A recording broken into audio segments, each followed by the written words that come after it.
Agama Kristen bukan agama hanya dibangun dalam fakta teologis, tapi agama Kristen itu juga dibangun dalam fakta historis. Saya mencatat saudara, ada dua kebiasaan tentang orang hukuman yang digantung di kayu salib. Yang pertama, kebiasaan orang Romawi, yakni mereka membiarkan tubuh korban penyaliban tetap tergantung di atas kayu salib agar menjadi santapan burung dan binatang lainnya.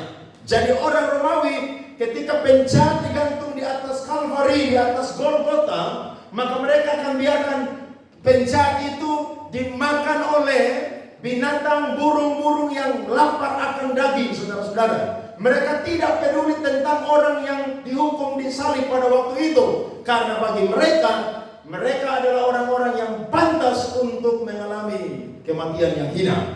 Tetapi bagi orang-orang Yahudi kebiasaan mereka berbeda, yakni mereka selalu menguburkan jenazah terhukum. Ini adalah hukum orang Yahudi tentang seseorang yang mati disalibkan. Tetapi ada seorang sejarawan Yahudi yang terkenal namanya Flavius Josephus. Dia pernah mencatat saudara bahwa meyakinkan bahwa orang Yahudi sendiri kadang-kadang tidak mentaati hukum penguburan. Dia tulis dalam bukunya yang berjudul War of the Jews. Josephus menulis, mereka begitu kelewatan sampai-sampai tega melemparkan mayat orang-orang yang sudah mati itu tanpa menguburkannya. Meskipun orang Yahudi biasanya sangat memperhatikan penguburan orang, sehingga mereka menurunkan mayat orang-orang yang dihukum dan disalibkan dan menguburkannya sebelum matahari terbenam. Bahkan keluarga dapat mengajukan permohonan untuk menguburkan jenazah terhukum. Perhatikan ini. Namun tidak ada seorang pun sanak keluarga yang meminta jenazahnya Yesus. Nah, dari isu ini saudara, lahirlah satu teori yang sesat. Bunyinya begini. Dari seorang yang bernama Profesor Boyd Niebuhr yang berkata, tubuh Yesus dibuang setelah diturunkan dari salib. Mungkin oleh para algojo Romawi jauh lebih masuk akal bila ia dibuang ke dalam sebuah liang khusus untuk mayat orang yang dihukum daripada ditaruh di dalam sebuah kubur baru. Jadi seorang liberal ini berkata bahwa Yesus itu tidak dikubur, tapi mayatnya dibuang oleh para algojo Romawi.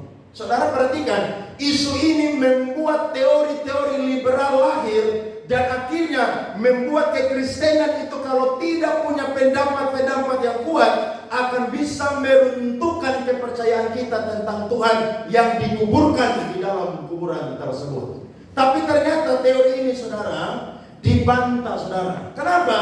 Karena yang pertama, tubuh Yesus itu diambil oleh seorang yang bernama Yusuf dari Arimatea. Betul saudara? Saudara baca Alkitab?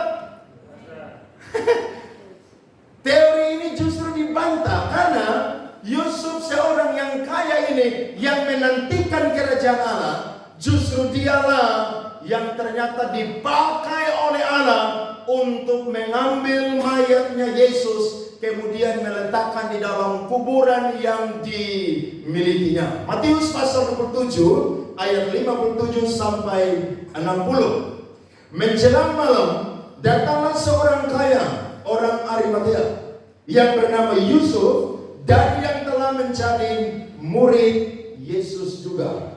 Ia pergi menghadap Pilatus dan meminta mayat Yesus. Pilatus memerintahkan untuk menyerahkannya kepadanya.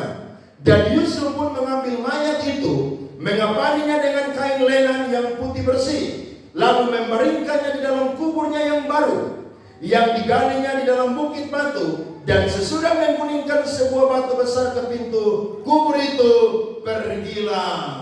Ya, berarti mayat Yesus tidak dibuang, tapi mayat Yesus dibaringkan di dalam kuburan dari Yusuf Arimatea.